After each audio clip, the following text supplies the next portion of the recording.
دل ہے تو دل بھر نہ ہو، یہ تو ہو نہیں سکتا کہ دل ہو تو پیچ و تاب نہ ہو، التہاب نہ ہو، اضطراب نہ ہو، سسکیاں نہ ہو، آہیں نہ ہو، تڑپ نہ ہو، رات کی بیداریاں نہ ہو۔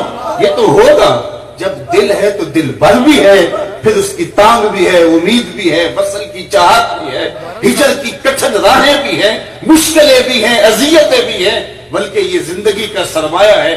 آتش بولا وہ مزہ دیا تڑپ نے میری آرزو ہے یا رب، وہ مزہ دیا تڑپ نے میری آرزو ہے یا رب، میرے دونوں پہلوؤں میں دل بے قرار ہو۔ یہ تو ایک پہلو میں دل ہے تو اتنی لذت آتی ہے، اگر دونوں پہلوؤں میں دل ہوتا تو کیا لطف ہوتا۔ وہ مزہ دیا تڑپ نے میری آرزو ہے یا رب، میرے دونوں پہلوؤں میں دلے بے قرار ہوتا۔ اور باہو 4 قدم آگے بڑھ کے کہنے لگے لوں لوں دے مڈ لکھ لکھ چشمہ، ایک کھولا تے ایک کچا ہوں۔ تو جب دل ہے تو دل میں دلدار بھی ہوگا، دل میں دل بھر بھی ہوگا۔ تو دل اس کو دو جو دل بھر تو ہو، اس کو دو جو ہے وہ دل کی قدر تو جانتا ہو۔ تو جب یہ طے ہے کہ دل کسی کو دینا ہے تو پھر دل حضور کی دہلیز میں۔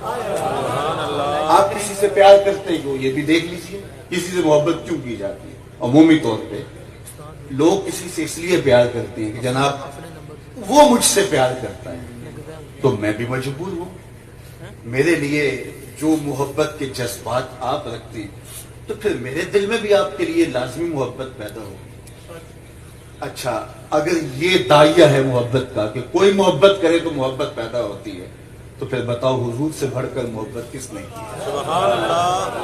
غار سجدہ کے نوکیلے پتھروں پر پیشانی رکھ کے آنسو امت کے لیے کس نے بہائے؟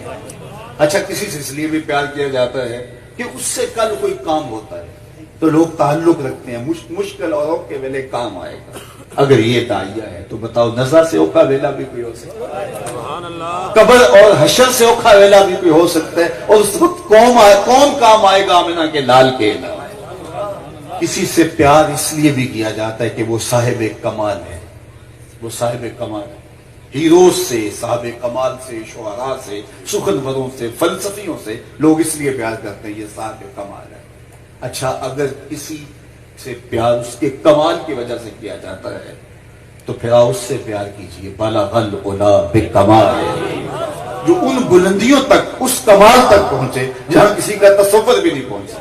میرے امام بولے خرد سے کہہ دو کہ سر جھکا لے، خرد سے کہہ دو کہ سر جھکا لے، گما سے گزرے گزرنے والے، یا خود پڑے ہیں جہت کو لالے، کوئی کیا بتائے کدھر گئے تھے، سراغ عین و متا کہاں تھا، نشان کیف و الا کہاں تھا، نہ کوئی ساتھی نہ کوئی راہی، نہ سنگ منزل نہ مرحلے تھے، کمان امکان کے جھوٹے نکتوں تم اول آخر کے پھیر میں ہو، محیط کی چال سے پوچھو کدھر سے آئے کدھر گئے تھے، کوئی حد ہے ان کے عروج کی، بلغ العلا بکمال۔ اگر کسی سے اس لیے پیار کیا جائے کہ وہ صاحب کمال ہے تو بتاؤ حضور جیسا کمال کس کو؟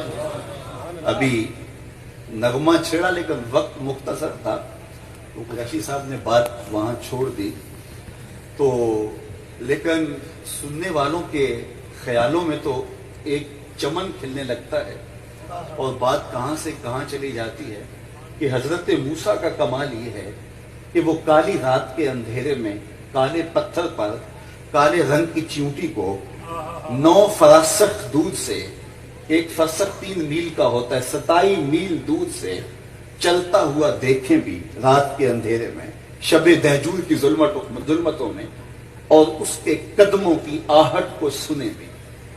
یہ کس کی کہانی ہے؟ جس نے کوہ طور پہ تقاضائے رویت کیا، جواب ملا لن ترانی، تم نہیں دیکھ سکتے، لیکن حضرت موسیٰ نے کہا میں تو دیکھنا چاہتا ہوں۔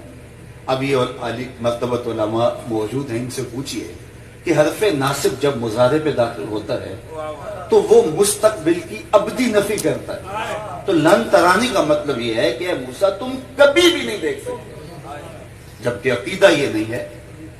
قیامت کے دن تو دیکھیں گے، چہرے تر و تازہ ہوں گے، جمال الہی کو جنت میں دیدار ہوگا، عام مومن کو بھی ہوگا، حضرت موسیٰ تو پیغمبر ہیں۔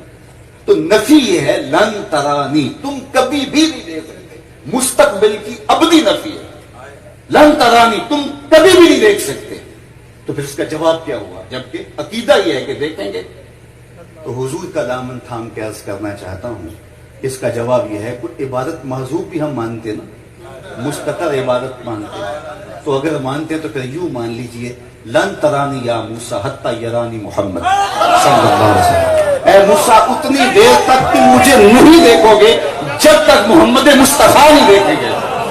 اور میں ان چشتی بابوں اور بزرگوں کے ذوق کی نظر ایک جملہ کرتا ہوں کہ گویا اے موسیٰ میرے جلوہ حسن کا افتتاح نگاہ مصطفیٰ پہلے وہ دیکھیں گے پھر کوئی اور دیکھے گا. لن ترانی تم نہیں دیکھ سکتے. لیکن ان کا تقاضا تھا کہ مالک میں تو دیکھنا، ان کا تقاضا تھا میں تو دیکھنا چاہتا ہوں. علماء نے اس پہ لکھا ہے کہ جب کہہ دیا لن ترانی تو پھر کیوں تقاضا تھا؟ کہا اس لیے کہ کلام سنا تھا، اس لیے بے تابی تھی جس کے کلام میں اتنی لذت ہے دیدار کا. تو کہا کہ اچھا اس پہاڑ کو دیکھو، انظر الی الجبل، اس پہاڑ کو دیکھو.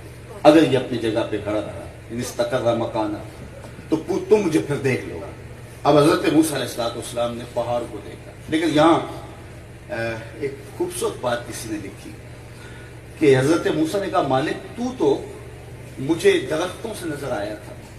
جب حضرت شعیب علیہ السلام سے واپس آ رہے تھے مدین سے تو راستے میں آگ لینے گئے تھے تو درخت سے آواز آئی تھی کہ میں تمہارا رب ہوں، اپنے نالین اتار لو. تو جہاں سے دیکھا ہو دوبارہ وہاں دیکھنا آسان ہوتا ہے. انسان کی فطرت طبع جو ہے وہ مانوس ہوتی ہے. تو کہا مالک تیرے جلووں کو تو درختوں سے دیکھنے کا آتی ہوں، اب مبذول کیا جا رہا ہے پتھر کی جانب. تو کہا موسیٰ گھر چلتے ہوئے ماں کو کیا کہا تھا؟ حضرت موسیٰ ضیا نے دامن پکڑ لیا، کہا کہ میں تجھے تلاش کرنا چاہوں، کدھر جا رہے ہو، کہاں سے ڈھونڈوں؟ کہا اطلبنی علی الجبل، مجھے پہاڑ پہ ڈھونڈنا. کہا موسیٰ اس وقت سے تیری ماں کی نگاہ پہاڑ پہ لگی اور جدھر ماں دور سے دیکھتے بھی تھے، اس کے قدموں کی آہٹ کو سنتے بھی تھے کیونکہ کانوں نے کلام الہی سنا تھا. اب سنو ذرا کان کھول کے سنو کہ جس نے تجلائے صفاتی کے پرتو کا عکس پہاڑ پہ پڑتے ہوئے دیکھا، اس کی نگاہیں تو 50 کلومیٹر دور چلتی ہوئی رات کے اندھیرے میں چیونٹی کو بھی دیکھی. اور جو 18 سال کی مدت تک تجلیات ذاتیہ میں گم رہا اور آنکھ بھی نہ جھپکی اس محمد کی نگاہوں کا. اسی لیے کہ انی ارا ما لا ترون واسمع ما لا تسمعون. اللہ اکبر. اللہ غور کیجئے، یہاں تو تھا کھڑا موسیٰ صائقہ نا، اور یہاں منظر کیا ہے؟ ما زاغ البصر وما طغى. آنکھ جھپکتی بھی نہیں ہے، بہکتی بھی، حد سے تجاوز بھی نہیں کرتی. آپ نے دیکھا ہوگا کہ دنیا کے اوپر جب بھی کوئی نظر کسی نظارے کو دیکھتی ہے تو نظر نظارے کی تعریف کرتی ہے. ہمیشہ ایسا ہوتا ہے. آپ جاتے ہیں شمالی علاقہ جات میں تو واپس آ کہتے ہیں کیا نظارہ تھا، کوساروں کا منظر، برف پوش وادیاں. وہ اقبال نے کہا تھا نا کسی کشمیر کی وادی کو دیکھ کے من خدا را آنجا دیدم بے حجاب، میں نے اس کے جلووں کو وہاں بے نقاب دیکھا. تو جب کوئی ناظر کسی منظر کو دیکھتا ہے تو نظر منظر کی تعریف کرتی ہے. لیکن یہ پہلی مرتبہ ہوا کہ منظر نے نظر کی تعریف کی. ما زاغ البصر وما، کیسی آنکھ، یہ پہلی بار ہوا کہ منظر نے نظر کی تعریف کی. ما زاغ البصر وما طغى بلغ العلا بکمالہ. اگر کسی سے اس لیے پیار کیا جائے کہ وہ صاحب کمال ہے تو وہ زمانے میں لاؤ تو. اچھا کسی سے پیار اس لیے بھی کیا جاتا ہے اور سب سے بڑا داعیہ یہی ہے کہ کسی سے اس لیے پیار کیا جاتا ہے وہ سونا ہے. سب سے بڑا داعیہ جمال ہے. اگر یہ ہے داعیہ تو پھر آؤ نا اس سے پیار کرو. اتنا سونا مکھ چند بدر شاہ متھے چمک دی لاٹ کالی زلفت اکھ مستانی. اللہ اکبر. حضرت جابر بن سامورہ کہتے ہیں لیلۃ الادھیان تھی اور چاندنی رات کا منظر اتنا دل کشا تھا اور حضور دھاری دار یمنی چادر اوڑے استراحت کر. میں کبھی حضور کو دیکھوں کبھی چاند کو. پھر میں نے کہا کہ چاند نہیں میرے حضور ہی سونے. آسن اندی من القمر. تو وہ جمال دیا، وہ حسن دیا کہ کائنات میں. اللہ اکبر. سیدہ ام المومنین عائشہ رضی اللہ تعالیٰ عنہ فرماتی ایک دن کالے رنگ کی چادر حضور نے اوڑھی اور بکل مار کے مجھے بولے کیفا ترینی عائشہ، عائشہ بتاؤ کیسا لگ رہا۔ آج حسن بھی ناز میں آ گیا نا، اللہ کیفا ترینی عائشہ، عائشہ بتاؤ نا کیسا لگ رہا ہوں۔ تو ام المومنین نے جو جواب دیا وہ بھی سنیے، کہنے لگی حضور چادر کی سیاہی نے چہرے کی سفیدی نکھار دی، اور چہرے کی سفیدی نے چادر کی سیاہی نکھار دی۔ تو وہ جمال، وہ حسن، اللہ اکبر۔ ہر محب اپنے محبوب کی زلفوں کو شب دیجور کہتا ہے، سیاہ شب کہتا ہے۔ اعلی حضرت کا بھی جی چاہا کہ حضور کی زلفوں کو کالی رات کرو، لیکن پھر ادب اجازت نہیں دیتا۔ کیسے کہوں؟ پھر عشق نے مدد کی، کہا چلو یوں کہہ لو، لیلۃ القدر میں مطلع الفجر، کہا شب نہ کہو شب قدر کہہ لو۔ ذرا دیکھیے من کو، لیلۃ القدر میں مطلع الفجر حق، مانگ کی استقامت پہ لاکھوں سلام۔